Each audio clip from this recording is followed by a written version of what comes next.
think we are on. Let's just wait.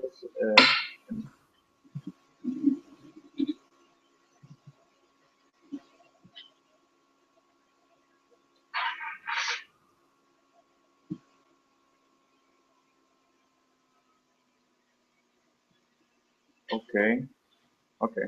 I think you can start now. So, hello everyone. My name is Alison, and I'm the coordinator of the US Challenge. And today we're here with Michael Honsberger, Director of Science, Technology, Engineering, and Math of the Yale Young Global Scholars. So he's going to introduce the program, and I hope you all to enjoy. At the end of his presentation, we will open a space to only question and answers, and I hope you all to like his presentation. Michael? Thanks, Allison. I'll switch over now. I'll say hi and switch over to my slides now, but please feel free to ask questions as we go through, and then I'll address them at the end. So I'm going to start with just a brief overview of what our program is here at Yale. I was going to show a video, but I don't think that it's going to work out in this format. But we do have a YouTube channel available if you'd like to see some video productions of previous years that we've put together. So last year in our program, we ran 3 two-week sessions that were titled Politics, Law, Economics, International Affairs and Security, and Science, Policy, and Innovation. In total, there was 700 participants total, and this also included the Africa program that we run in August. This program that we run really is a representation of the Yale community. Last year, we invited 35 Yale faculty from over 20 academic departments and pretty much every single graduate and professional school across the campus to give our keynote lectures. This coming year, as I'll tell you in a couple of minutes, we are expanding. We're actually more than doubling our on-campus program, so we're going to be inviting over 60 Yale faculty to come speak to us. A large chunk of our program is run by Yale graduate and undergraduate students who act as instructors throughout the program. Last year, we employed about 50 Yale students. This year, we're in the midst of our hiring process, and we will be employing over 100 Yale students to help us to run this program. And the reason why we have to hire this many Yale students to make it work is because there's only, last year there was only 7, this year there are only 10 full-time staff that run this program. So I am one of those 10, and we have a team that runs every single aspect of this program, making sure that everything is set up so that during the summer it runs seamlessly. One of the things that really sets the Yale Young Global Scholars program apart, I think, from some other summer programs is that it really is truly interdisciplinary in nature. When you look on our website, you can see a number of different thematically constrained sessions, if you will, but within each of those themes, we really do try to take an interdisciplinary approach. I know that at Yale there are other opportunities for high school students to interact with the campus, but most of them are very narrowly focused. It's a typical academic course. And we really pride ourselves here at YYGS at offering a really interdisciplinary program where, although you are enrolled in a single program, you will be exposed to a wide variety of faculty, a wide variety of instructors teaching, an even wider variety of subjects. So it really does kind of encapsulate the liberal arts tradition of the true specialization requires a broad base of knowledge. So just to give you a bit of a taste for the kind of material that's covered, these are lecturers that we had in last year's Politics, Law, and Economics program. So you see topics like grand strategic interpretation of the American Constitution, international law of war, development and economics of poverty alleviation, on and on and on. These are just our keynote faculty lectures, and again, the instructors that we employ give a further interdisciplinary nature. In the International Affairs and Security program, a slightly different set of speakers. What is grand strategy, national security law, and leadership in the Obama administration? We are honored to have Harold Koh, who is a former dean of the Yale Law School and legal advisor to Hillary Clinton, be one of our keynote speakers. We're still in the process of confirming who we're going to have as our keynotes for this summer, but this gives you kind of a taste for the kind of exposure you would get in our program. And our third program last summer was called Science, Policy, and Innovation. And this was a very broad spectrum, kind of hitting all aspects of science, from problem solving, biochemistry, environmental law, global health, nanotechnology, bioengineering, neuroscience. And what we found from offering this course in the last 2 years is that it was incredibly popular. But the main concern was that it was too scattered. So this year, what we're doing is we've doubled the number of programs offered during this summer on campus. So we still are offering politics, law, and economics. We're still offering international affairs and security. But what we've done is we've taken that science, policy, and innovation program, and while still keeping that same core philosophy of looking at the science, looking at the applications, looking how problems are solved within science, we've broken it up into 4 different streams: sustainability, energy and the environment, applied science and engineering, biological and biomedical science, and technology, innovation, and entrepreneurship. And each one of these is described more in depth on our website if you have more questions. But they all do stem from that same one SPI session. A typical day in the life of YYGS is very busy. We start off in the morning with our keynote faculty lectures, which are followed by small group discussions. And these small group discussions are designed to be a direct spin-off of that lecture. So it allows for you to get excited by that lecture and immediately get to talk about it with your peers.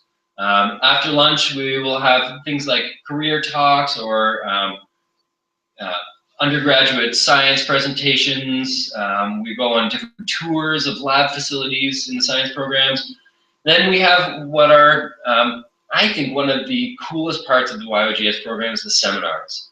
In each seminar time slot throughout the program, you will have the option of attending over a dozen different seminars, and you'll be selecting these before you arrive on campus. And these are all offered by our students, and we design these seminars with them so that you, basically every single student that attends YYGS has a totally individualized and unique program from every one of their peers. After dinner, we have what's called a capstone group, where you'll work with a couple of peers and work on a small research project over the course of the session. So, as you can see, it's very busy. We have full day programming. You know, we will give you the occasional couple hours off, but for the most part, while you are here, you are doing. And so it's important that when you're applying to YYGS that you are aware that that it will be very, very busy. This is another video, again, that's available on the YouTube. We really do try to make use of the Yale campus.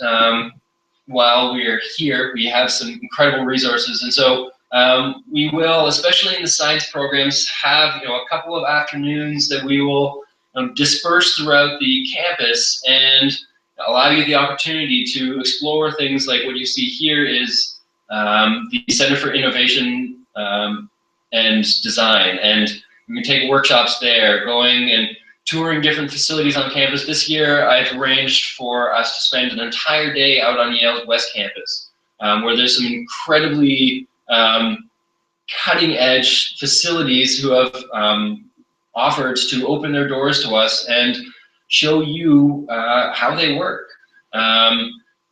So we're very excited about that new development this year.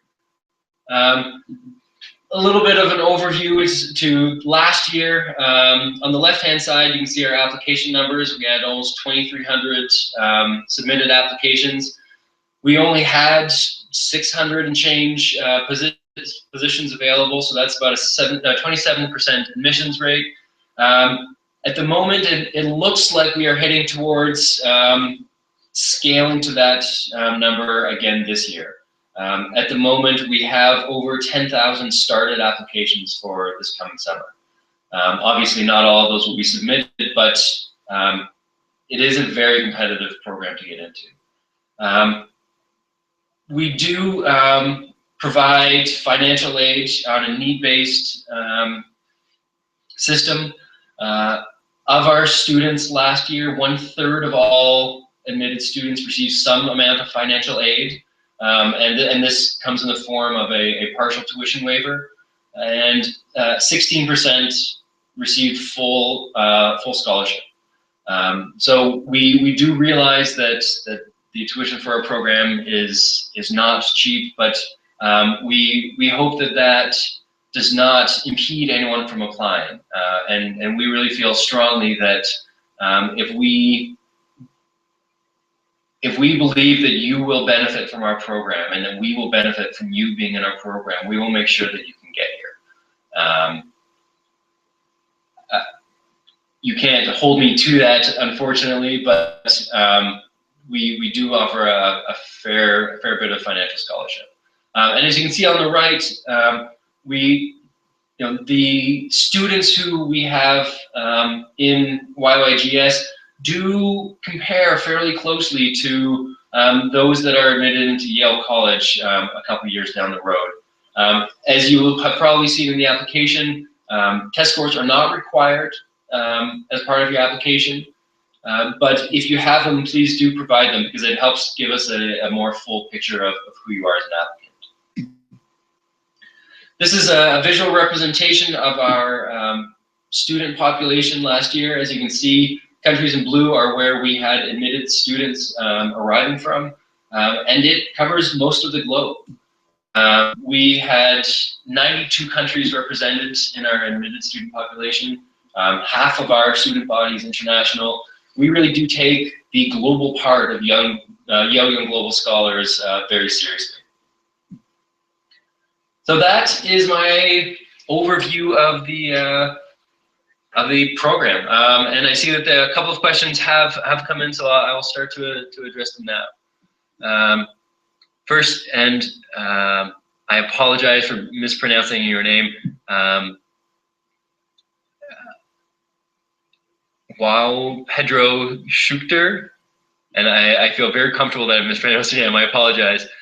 Says the email I registered for my counselor to send my transcript is Hotmail, and she didn't receive anything yet. If you have some materials and you haven't received confirmation, the first thing to do is check in the admissions, your status page to see if that has been updated. If it has not been updated, then you can contact us at global.scholars@yale.edu, and we will make sure that the material that you sent is in the right place. Do you need to translate your tax form? So the second question from Gustavo is about financial aid. Do you need to translate the tax form to English? I'm assuming the numerical part will be numerical, and we will be able to understand that in English. What would be helpful is if you are able to either highlight or annotate the form for the key aspects that would be most important. So like total household income, for example. So thank you for that question, Gustavo. Second question from Gustavo: how does the profile of a student from applied science and engineering differ from technology, innovation, and entrepreneurship?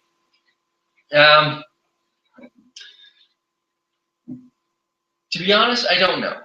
This is the first year that we've offered this program, and so I don't have a community of admitted scholars to compare it against.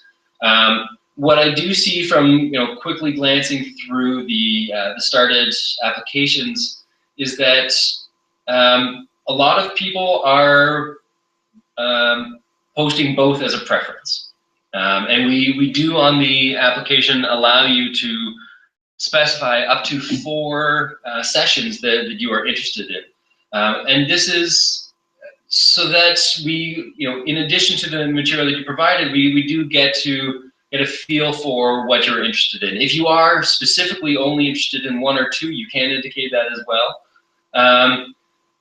In terms of the programs and how I'm designing those 2 in particular, the applied science and engineering, you can see from the faculty who have been confirmed so far, is going to be much more physics, engineering focused.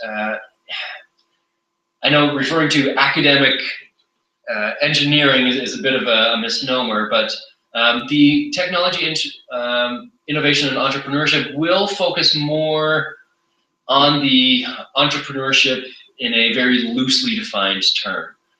It's not simply going to be how to pitch a business model and that kind of thing, although that will be part of it. We really are focusing in that TIE session on not just how do we come up with solutions to problems, because although that is an important step, it's not sufficient. Once you have come up with a solution for a problem, you need to make sure that it is palatable to those who are required to act on that problem. One good example is the issue of climate change, and I'm sure there's a lot of academic solutions which have been created that would solve to a degree climate change, but that is not sufficient. You need to also have an understanding of how those solutions are applied to a population and how to get population level support for a solution.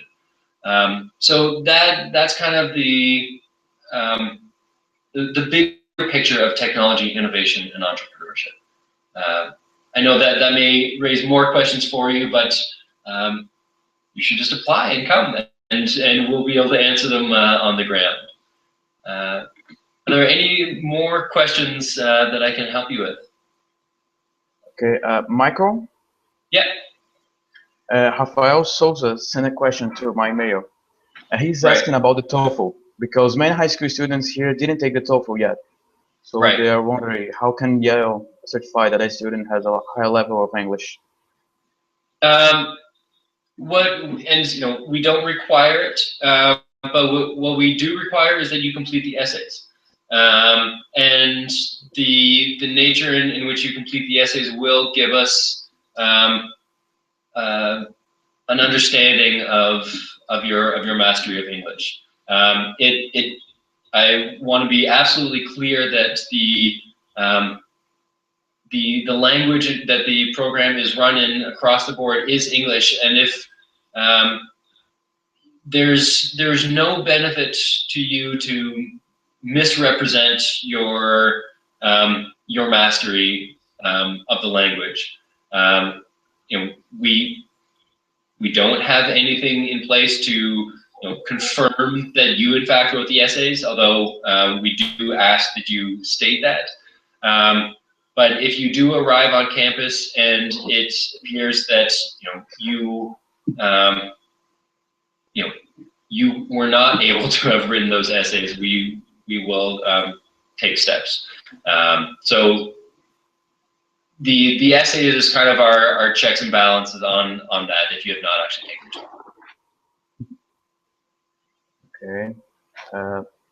I have one more question here. For sure. It's Carlos Pereira, and he's asking about the biology program that we'll have at YYGS. He's asking you to talk more about it. The biology program, so biological and biomedical sciences is a intentionally very broad definition. Biology is the study of life, and as you can see from the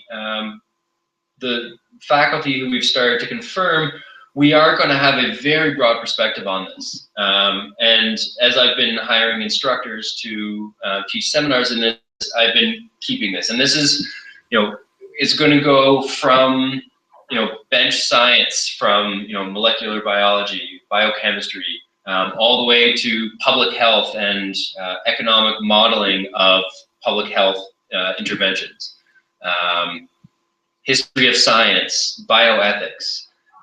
There's, the descriptions are intentionally broad because you will be exposed to a full breadth of ideas within that that sphere.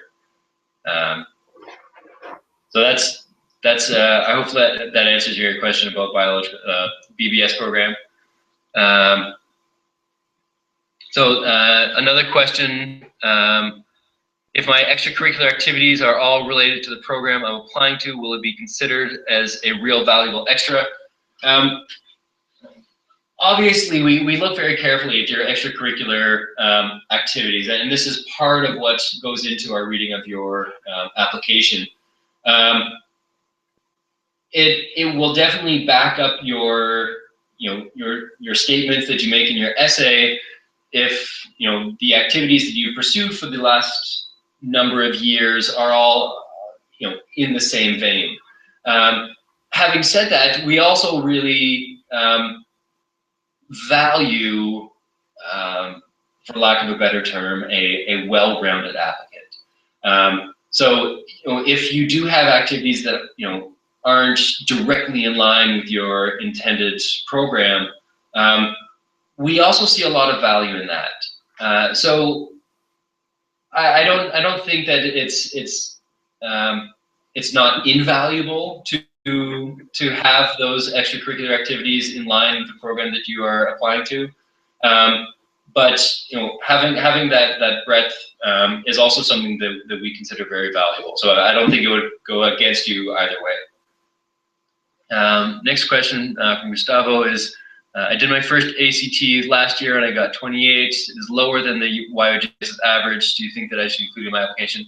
I think you should include any test scores that you have. The average is just that, it's an average. We have a full range of students that we have.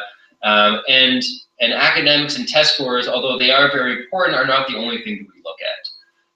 We really do try to consider all of the information that you provide in your application to give us the sense of who you are and how you are going to fit into the YYGS community. So yes, I think you should include those test scores. Next question, which of these programs, sustainability, energy, environment, biological, biomedical science, applied science and engineering, focuses more on chemistry? They all will involve chemistry. Chemistry is one of those topics that I think has value in all of these areas. We definitely have some people in the sustainability, energy, environment who focus on green chemistry and how last year Gary Bergvig gave one of the keynote lectures, and he is. If you look up his lab, that's exactly what he does. He's in the Department of Chemistry and he looks at solar fuels. Biological, biomedical sciences will definitely have biochemistry focus, and we have some people who do different aspects of biochemistry. And applied science and engineering will also have chemistry. So we don't have a chemistry program, and again, that is kind of intentional, in that I think that it is one of those fields that really does give value to all of these different areas.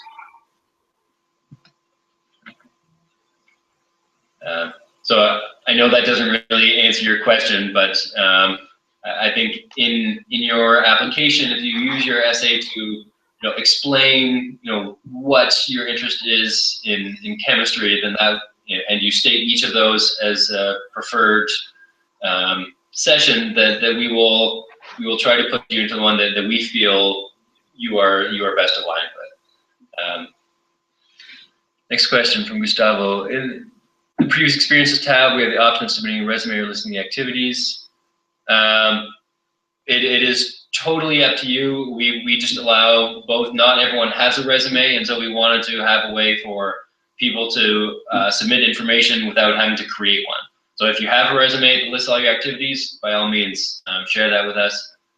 But we will see both, or we will see either way. Next question. What is the average income of students who get financial aid? I can't answer that. I don't know, because that will differ from year to year to year. As I said, we can't give you a cutoff for who is more needing than other. But if you are concerned about your ability to pay the tuition and get yourself here, then you should request financial aid, and we will consider your case. Okay, I have a question from Breno Araújo. He's asking about the biology course, if it will include a work experience, a laboratory work experience. Absolutely. If you have lab experience, that's the kind of information that is really valuable to us, and that will help to inform us about the contributions that you will bring to the discussion in YYGS. One thing that I hope was kind of reflected, and if you take a look at the videos on our YouTube channel, I think that they will express this even more, is that you should not come to YYGS and expect to be lectured at. Even in the keynote lectures, we encourage our faculty not to lecture very much. We want to hear what you have to say. And so we will, the lectures will help to shape the conversations, the seminars will, focus the topic a little bit, but what you will find at YYGS is that you're talking a lot of the time. We encourage our instructors to facilitate conversations rather than present information. And so knowing things like you have lab experience in a certain field is definitely relevant information for us, because it tells us that you are going to bring something interesting to the conversation.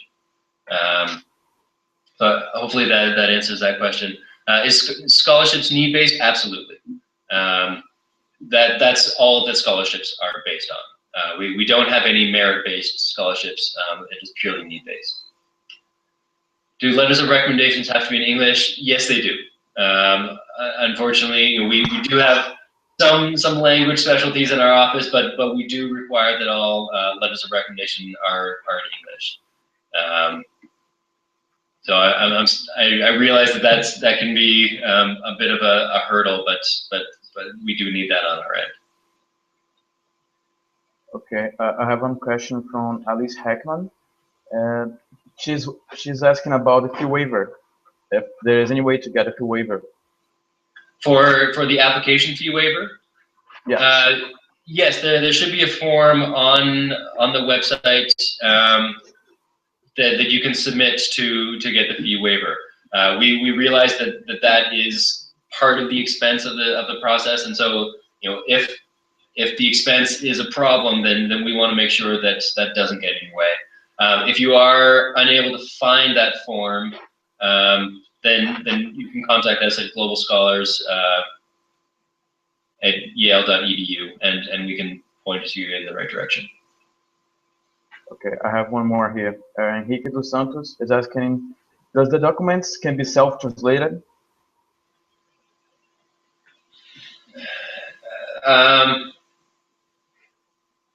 Which documents is this referring to? Sorry. Okay, I would say documents as tax return, or I don't know, even the recommendation letter. Oh. By self-translated, you mean translated by the applicant? Yeah. The letters of recommendation do have to be submitted directly to us by whoever is providing that recommendation. So when you list someone as being willing to provide you with a letter of recommendation, we will contact them directly and provide a portal for them to upload that letter. So that letter that they upload will have to be in a manner that we can comprehend. With regards to tax documents, yeah, you can definitely translate the relevant parts for us. That would be helpful. Okay, I have one more question. Okay, the YYGS is providing a scholarship specifically for Brazilians, one that covers even the airplane ticket. So right. They're asking if there is only one scholarship like this, or will be more than one. Right. For that particular scholarship, there will be only one of those, and we will again, it is still need-based, but we will look at the applicant who we feel is going to bring the most to the program, and we will award that scholarship to that person. And financial aid is still available to all other applicants, but the standard need-based financial aid only covers tuition. So we do have some documents on our website about ways to fundraise the money required for plane ticket and travel, but our need-based financial aid does only cover the tuition portion.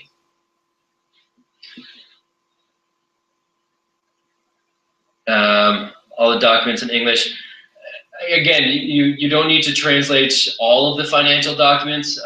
In the application itself, you will be providing most of the relevant details regarding household income, and the supplied documents are to back up that information that you've provided with us. So if you could guide us to the relevant parts that back up the information you provided elsewhere in the application, that should be sufficient. I realize that not everyone is an accountant and can decode all the tax documents. I struggle with that myself in English.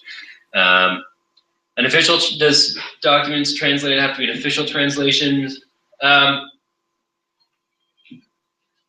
No. Again, the letters of recommendations do have to be sent by the person who is recommending you, and so we need to know that that person is saying what the letter is saying, but we don't need certification of official translations. Next question. There are 3 new sessions this year. Will there be more scholarships as well? No, the scholarships that we've announced are basically for the entire summer program. So the number of new sessions doesn't change the number of scholarships. Next question from Bruno. The only stupid question is one that you don't ask. What is the main profile that we're looking for in regards to the selection of our students?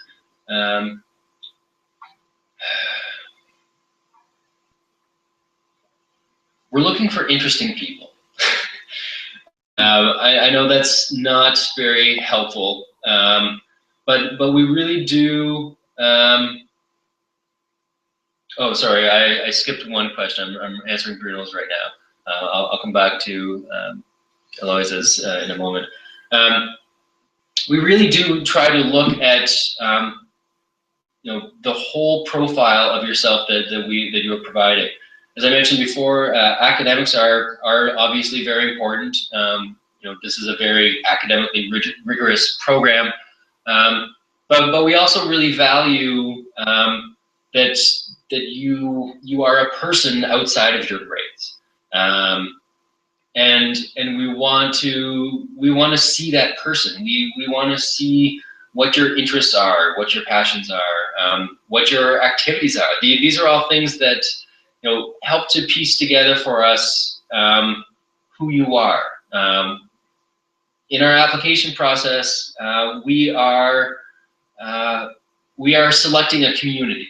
We're not selecting individual students. And so we really do look for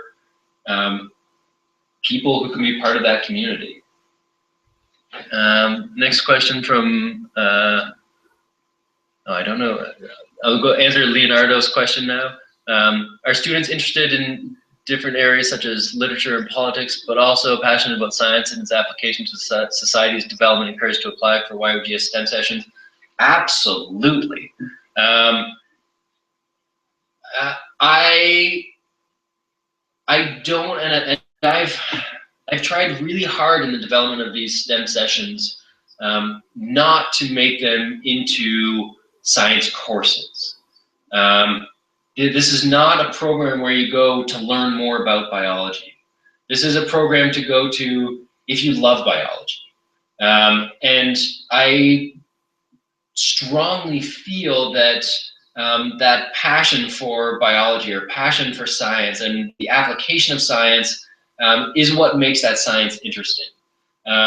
So I strongly encourage you, even if you don't see yourself being a scientist, you don't see yourself as being someone who's going to be wearing a lab coat in 10 years from now, working at a bench, I strongly encourage you to apply for these STEM sessions. We are trying very hard to provide that breadth of curriculum, looking at policy applications, looking at ethical dilemmas in science, and really, how is science used rather than just what are the facts about science. So thank you very much for that question, Leonardo. That's a great one. Next question about international affairs and security. The type of person who is interested in international security is someone who's interested in international affairs and security. And again, with all of these programs, we are looking for an interesting community of people to take part in it. And so if you see yourself as primarily a science-driven person, but you have a passion for international politics, then this is a great program for you. We really do value that diversity in the conversations that we're putting together. So sure, the profile of people who are interested in international affairs and security are those who have an interest in international affairs and security, but it's not, similar to what I was just saying about the STEM programs. I don't see these programs as being in isolation, and that is why we allow you to select up to 4 programs that you're interested in. This really helps us, see, it's a very simple question, what programs do you want to go to, but it really helps, to put your interests and passions in perspective. So definitely, make use of as many of those session preferences as you feel apply to you. And having less on there won't necessarily affect your ability to get in, but it helps give us a better picture of who you are. Okay, I have one more question here. It's what can we expect of the program in general? What can you expect from the program in general? A great time. I've been with this program for 1 year. I joined the team last spring, so I've done 1 complete summer, and I was pretty blown away by everything that happens in this program. And I'm now designing and running these new programs, but I know that I can only set up the bowling pins right now. The thing that actually makes this program incredible is the people in it. And so I see my job for 10 months of the year of setting up the infrastructure, arranging classrooms, talking to faculty, getting them interested. But the thing that really makes this program incredible is the people who we bring in. The 200 to 260 students that we bring in from around the world with incredibly diverse experiences and interests. The instructors that we bring in from across the university to guide these conversations over the 2 weeks. It's a tough question to answer, other than just saying expect to get your eyes opened. My goal with these programs is to have every student walk in the door with their own interests and passions and walk out the door with a new one. I really see these programs as an opportunity to expose you to new ideas, and these new ideas aren't necessarily ones that are going to be taught to you by Yale faculty or Yale students. A lot of the things that you're going to learn are going to be from your peers. So that's in a nutshell why I think this program is great. Okay, Gustavo's question. I know that participating in YYGS does not guarantee entering in Yale College. That is correct. Can it play an important role? Yale College admissions doesn't listen to us very much. we don't have any say in the Yale College admissions process. But I think what YYGS does do is it really kind of answers the question, what is it like to go to Yale? We have a number of instructors who are previous participants in the program, and this is a question I always ask them. We try to structure YYGS so that it gives you a very condensed 2-week peek into what is it like to be a Yale student. And these instructors who were previously in the program pretty much across the board say that it is a fairly good representation of what it is like to be a Yale student. If anything, YYGS may actually be a little bit harder because everything is just that much more condensed. But at the same time, it's not a situation where you're receiving a grade or anything. It is an opportunity for you to learn. And the students who we admit are those who have made it very clear that they want to learn. So I think the role that it plays in getting into Yale College is that you have an idea of what it's like to be in Yale College. You've lived in the residential hall, you've experienced the residential life, you've experienced the caliber of lectures that you can expect from being a Yale student. And I think that it makes you a more genuine applicant in that sense. But other than that, it doesn't change your ability to get in. So I hope that gave you some insight, if not answering your question. Michael, I have one more question here. Yeah, it's about the YYGS Beijing. It's asking the difference between the YYGS in Yale and the YYGS in China. What is the difference? For one, the YYGS in China is starting this weekend. It takes place during the winter, or at least our winter. And it's a 1-week program that takes place in Beijing. And it is, the age requirements are a little bit different. YYGS Beijing is for a younger group of students than the summer program. And YYGS Beijing does not have the thematic constraints. So the faculty, the instructors that we hire for YYGS Beijing are from the entire breadth of the university. So the summer sessions are a week longer and slightly more constrained in terms of subject matter. So those are kind of the main differences. I'm not sure if I understand Bruno's question. Mine. Okay. I know. Sorry, I'm assuming this is referring to the Beijing program. I'm not sure what is referred to by people with low render. I believe he's in low income. No, we receive the same breadth of applicants to our Beijing program as to our New Haven-based programs, and we offer need-based financial aid in both cases. So it's not focused in that manner at all.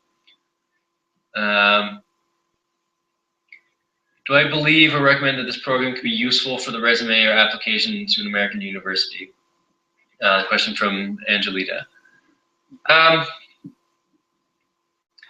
And this kind of reflects the question that was asked earlier that was specific about Yale University. I think that attending this program or programs like this, where I know that we're not unique in the world,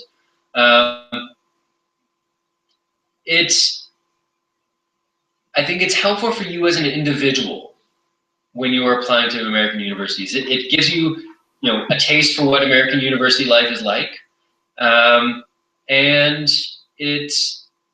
I think in an introspective kind of way, it allows you to really know if this is something that you want. And although there is no checkbox or essay question that specifically asks that on university applications, having that genuine desire and really knowing it because you've been there, I think will help you as an individual to apply to American universities. But will it help you get in on the admission standpoint?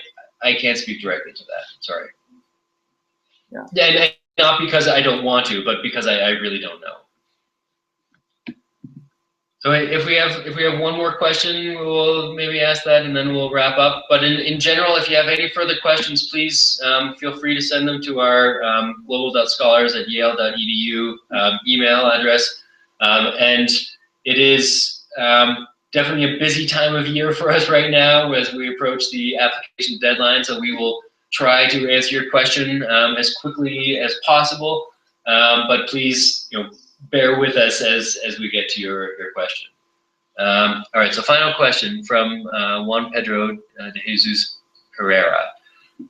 I'm considering the possibility to study abroad. Can YYGS aid the student to decide if he most wants it for the future? In terms of studying in the US, I think that YYGS does kind of answer for you. If you come to YYGS and you like it, then I think that's obviously not every university is Yale, and every university is going to have different strengths and weaknesses. Yale has a not unique but a fairly distinct residential college component to its education. I think it will help clarify for you, what you are looking for in your college experience, because there's a lot of options out there, and not every college is the right answer for the right person for each person. So having some experience, whether it's at Yale or elsewhere, will help clarify in your own mind, I think, what it really is that you are hoping to get from your college experience. Yes, that's great. So I think we are over here. Last question. All right. Okay. So I would like to say thank you to Michael and to Yale to provide this amazing opportunity to all the students from around the world. And as Michael said, if you have any more questions, you can send to the email from the YYGS, or you can send to the email of the US Challenge, contato@uschallenge.com.br, and we can direct it to Michael or to Yale. So thank you, Michael. Thank you all for watching. I hope you all have enjoyed this. Thank you. Thank you.